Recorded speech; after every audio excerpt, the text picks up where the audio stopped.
always had an attraction, or some type of affinity with the ocean, the water.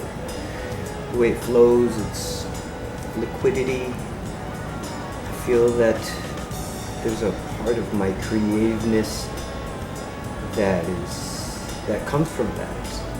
And so, apart from I've always lived kind of close to oceans or bodies of water, so to speak. And I think that was my go-to whenever I was feeling that I needed some inspiration, that maybe I wasn't feeling good or maybe I was feeling great. Those were there was always like certain points where I'd go to me, and they were mostly oceans, beaches. So I think it plays a big part in my overall inspiration and my overall writing, at least for a certain time in my life, sort of developing this skill, this craft. I depended a lot on being close to and having that affinity with water. I see blue, blue, blue, I've come to talk to you. Came from the ocean, man, where have we lost our notion? There's also this spirituality aspect to certain songs. I've had the opportunity to be fortunate to always find a community, a spiritual community, to assist me, to guide me, to be there, and in return, I believe that I was also there for certain people at certain times, which is a great feeling. And this spawned a series of songs and musical ideas that worked with the basis of the spirit, connecting to consciousness, not religious. Don't get me wrong, this is not about religion. I am far from that. But I do believe that there is something else, and that when we home in on that something else, we can ask for guidance, and we can take things to the next level in our lives, and shed light to the darkness. So I believe that there's a part of that spirituality that we all have. We are removed from it every day more and more due to certain lifestyles, and fortunately technology, although it gives us the opportunity to connect in certain ways, also permits that disconnect to happen as well. And that disconnect is the lack of spirituality.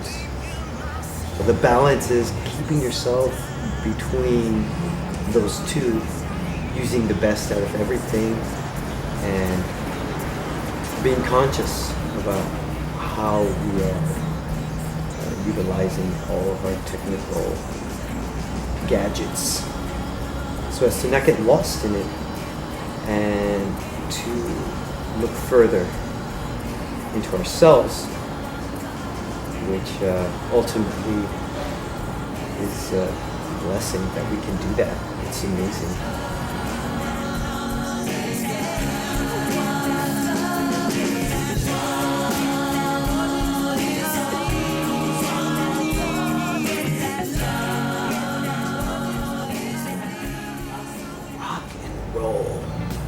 Yes, I grew up with rock and roll. I grew up with, AC/DC, Led Zeppelin, Rush, Pink Floyd. I grew up with some rock and roll. At the same time, I grew up with all this hip-hop, soul, and funk that was coming out in New York City at the time in the early, in the 80s and the early 90s. And so all these influences obviously come through. every song may have a particular character. I've been known to write from different styles. A lot of people maybe want to hear, an artist that has a certain genre that is well defined. I, on the other hand, don't feel I have that. I feel like I'm across the board because it's really, it stems from each song being an individual thing. And rock and roll, some hard guitars, loud guitars, and hard hitting drums have been part of my rock and roll past. And so that aggression, again, being able to not home in on any particular style gives me that freedom to maybe express that rebellious rock feel in some songs and get it out. So I really do enjoy being able to touch base with that, to get in there and to say, hey, this is me too. I've not always been the nice guy. I've not always been the spiritual guy. I've not always been this happy guy. I've gone through so many shades of darkness and grays and lights and everything.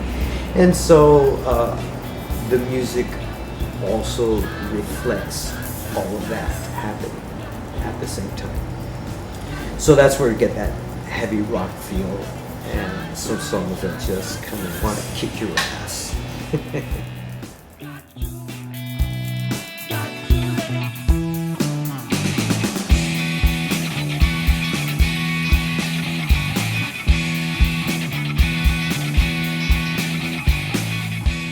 Love songs. Yeah.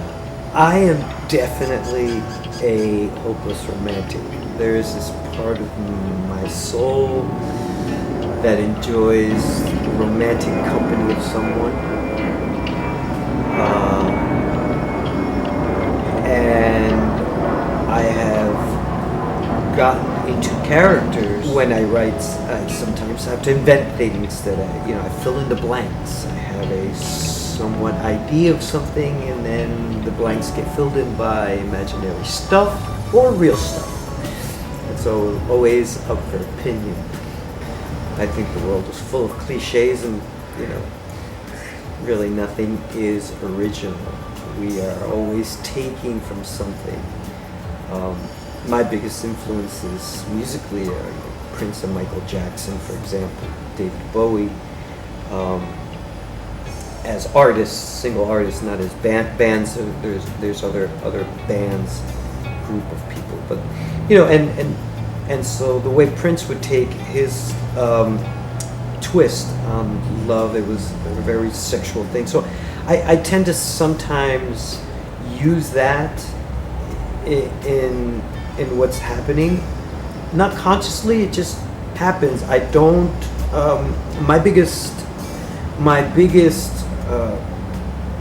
fear when I'm writing is myself and my editing. As I'm going through and I'm writing a lyric, I'm constantly editing in my head. Oh, how's this going to sound?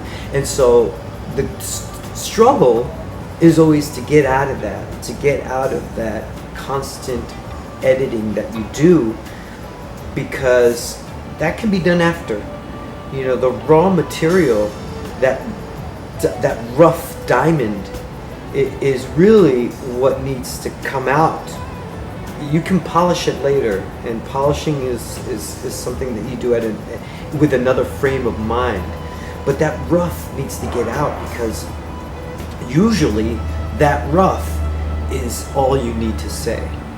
The polishing is always, is it commercial enough, or who are my listeners? And then you start getting into all this marketing sort of aspect. But if you really get down to just the rough stuff, I like to get sometimes into that loving feeling. I think that's what gives me it gives me something to feed on. It's what my life feeds on.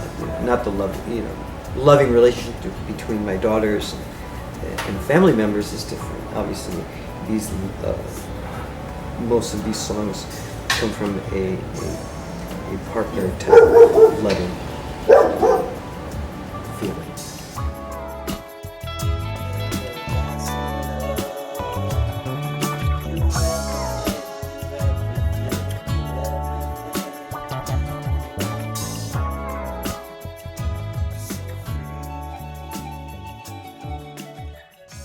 So in continuum to maybe previous question, along with all the love and this bliss and that enthusiasm and ecstasy comes the heartbreak, you know, and that sadness, that feeling of loss that comes with a breakup. Either way, there's always this flip the coin, look at things from the other side, feel what's going on with the other person. That empathy that we need to, as humans, kind of get in touch with. And so, keeping that in mind, again, lyric writing comes from a fictional and non-fictional place. It comes from across the board. So it's made up, so it's real, so it's stuff that's happened to you, or so it's stuff that's happened to people that you know. And so gathering all this stuff through, you know, a cognitive type of research, unconscious research, because it's just life. Life goes by and we learn and read things and get influenced by things that when it comes down to the creative part of actually, hey, I feel creative, you don't know where this stuff comes from. I don't know where my lyrics come from most of the time. But I know that they have been experiences that I have been in touch with, friends have been in touch with, I've seen on media, I've read somewhere. It's in the collective consciousness. Nothing that I write, I make up. I mean, I make it up, but nothing I make up. It's all kind of already made up. All I'm doing is just picking little pieces from here and from there and putting them together to make songs. And I think that's you know, a process that takes time, and it reflects all of the different aspects of things that we go through. It could go through in a day, really. I mean, a lot of this stuff can happen in a day. It can happen in a week, a month, a year, or a lifetime, and it goes down to songs. Sometimes these breaking up songs or heartbreak come from those experiences of others and yourselves put together.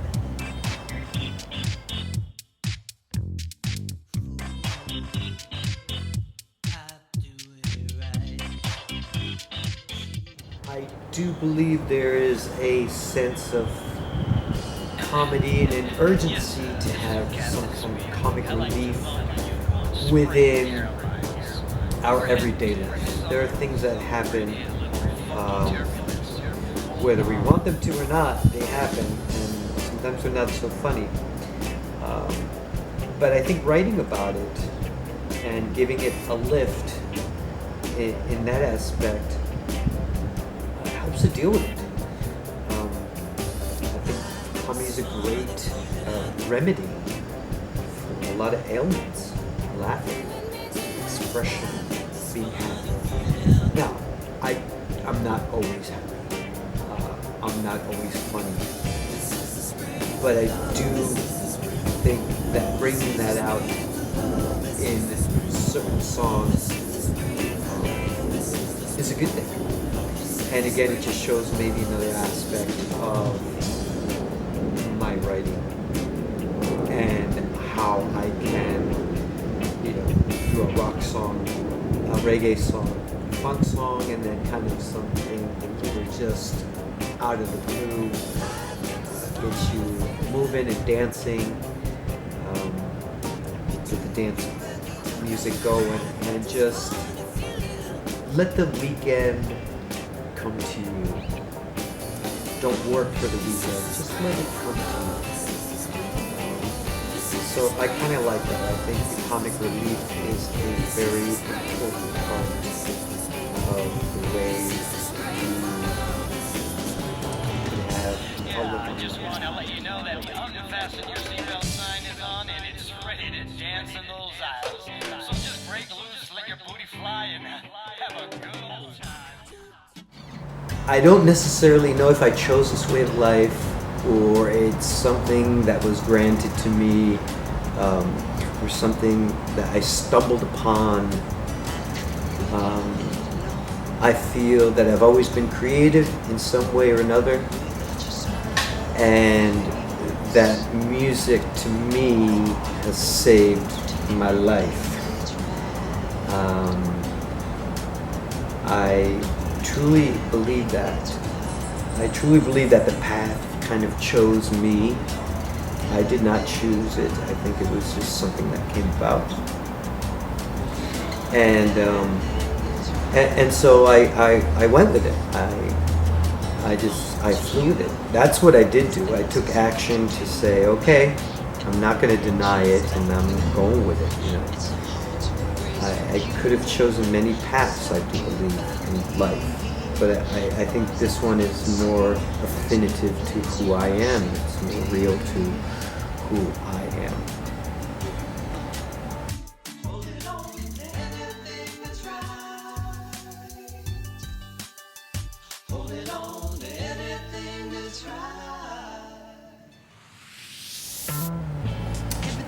So when did I know that I was going to be a musician? Again, I didn't choose it. I don't know if I chose it. I think it was something that came about. I found out very late in life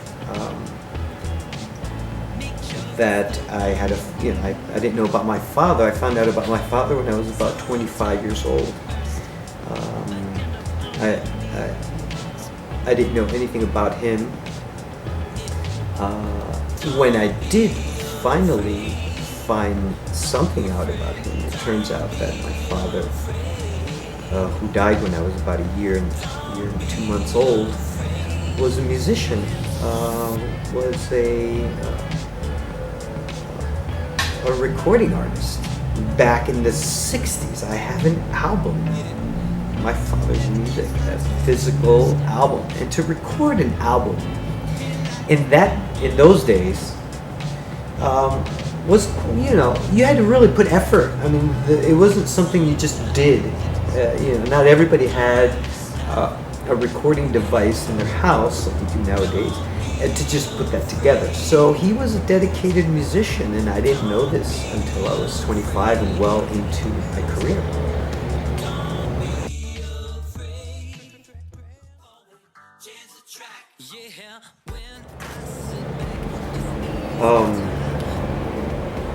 What was my upbringing or my surroundings that led me to create?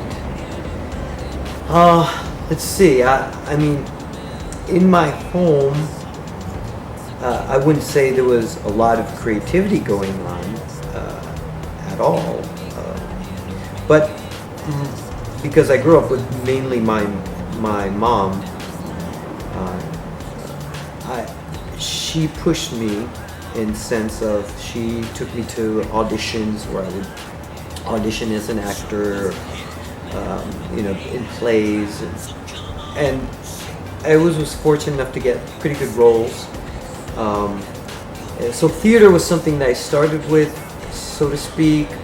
Then I took modern jazz, dancing. Dancing has always been part of me. I've always considered myself a dancer more than even a musician, for that fact of the matter.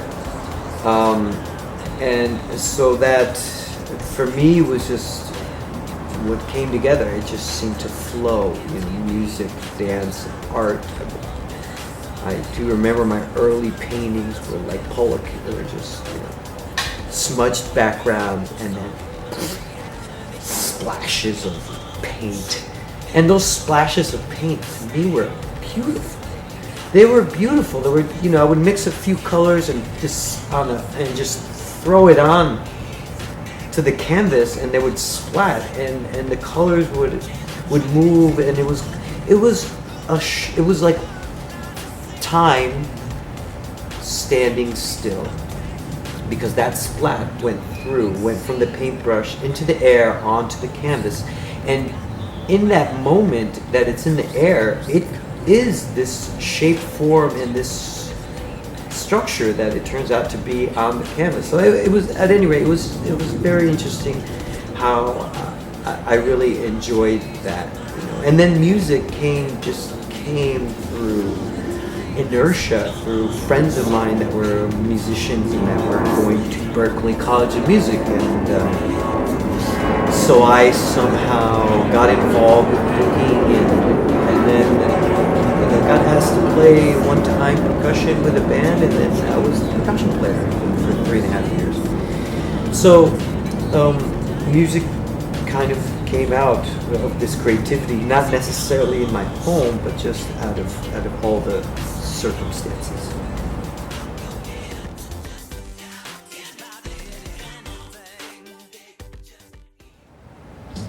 Now when I think about where I want to go, or where I think this journey, although we don't control it, somehow we can manipulate it in some way. And I love performing. It's just comes so easily to me. It's a no-brainer. So I think I'll always be performing in some sense of the word.